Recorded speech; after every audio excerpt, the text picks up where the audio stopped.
સુરત શહેરમાં બેફામ બન્યા કાર ચાલકો। સુરતમાં એક તરફ હેલ્મેટને લઈ તંત્ર દ્વારા કડકાઈ અપનાવવામાં આવે છે, બીજી તરફ અકસ્માતમાં પણ વધારો થઈ રહ્યો છે।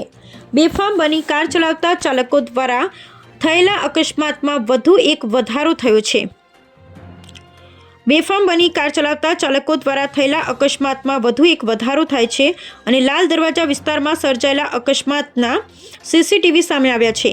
ફૂલ સ્પીડે કાર ચલાવતા એક આગળ બાઇક પર જઈ રહેલા પરિવારને ઉડાવ્યો હતો, ત્યારબાદ કાર ચાલક નાસી ગયો હતો। આ અકસ્માતમાં ગર્ભવતી પત્ની અને પતિ ઇજાગ્રસ્ત થયા હતા, જ્યારે તેમની સાથે રહેલ 3 વર્ષની બાળકીના હોઠમાં ઈજા થતાં ચાર ટાંકા લેવા પડ્યા હતા। હાલ આ તમામની સારવાર હોસ્પિટલમાં ચાલી રહી છે।